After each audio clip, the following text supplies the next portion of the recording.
అదేవిధంగా మిగతా ఇతర నాయకులందరూ కూడా కృష్ణయ్య రంగయ్య అందరూ కూడా ఈ శ్రేయస్ కోసం పనిచేస్తారు.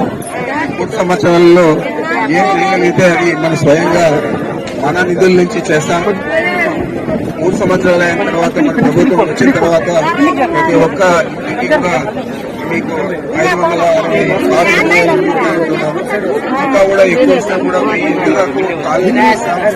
అదే జగన్మోహన్ రెడ్డి గారిని ఇక్కడికి ఆహ్వానించి జగన్మోహన్ రెడ్డి గారి చేతుల మీదుగా ప్రారంభిస్తాం. అది జగన్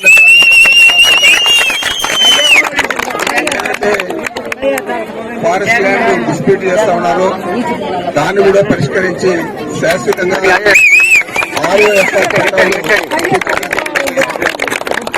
సంవత్సరాలు ఇప్పుడు పట్టుదల అంటేనే 2 ఏళ్ళు అయిపోయింది. ఈ 3 సంవత్సరాలు అయిపోతే ఇవన్నీ కూడా చేయగలుగుతాం చేస్తామని చెప్పి మీకు అందరికీ కూడా మనవి చేస్తా ఉన్నా.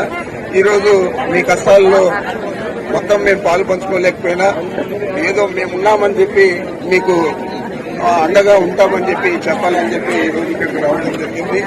తప్పకుండా ప్రభుత్వం ఏం చేసినా చేయకపోయినా 3 ఏళ్ల తర్వాత మీ కోరికలన్నీ కూడా తీర్చేదానికి మేము ఎప్పుడు సిద్ధంగా ఉంటామని చెప్పి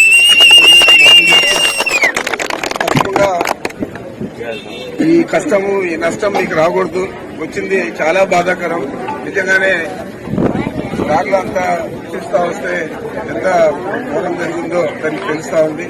మరి ఇది అనుకోకుండా జరిగింది కాబట్టి మనం ఏం చేయలేకపోయాం. చాలా పశువులు కూరలు మేకలన్నీ కూడా పోగొట్టుకోవడం జరిగింది. అన్నీ కూడా ప్రభుత్వం ఏ విధంగా అన్నింటినీ పరిష్కరిస్తుందో చూస్తాం, ఒత్తిడి చేస్తాం. లేదంటే 3 ఏళ్ల తర్వాత అయినా కూడా అన్ని కూడా మేము సమకూర్చడానికి కృషి చేస్తామని చెప్పి అందరికీ మనం చేస్తాం. తప్పకుండా మీకు ఇక్కడ స్థానికంగా మన కృష్ణయ్య కానీ నందయ్య కానీ రాజేష్ కానీ వాళ్ళకు అందరికీ కూడా అండగా మన ఎంపీ డాక్టర్ గురుమూర్తి గారు కానీ అందరూ ఉంటారు. మేము కూడా ఎప్పుడు మీరు రవాణా కూడా వచ్చి శక్తి వంచన లేకుండా మీ అందరికీ కూడా ఆరోగ్యంగా పనిచేస్తామని చెప్పి మరొకసారి తెలియజేస్తూ నాకు అవకాశం ఇచ్చింది. మీ అందరికీ నమస్కరిస్తూ ఈరోజు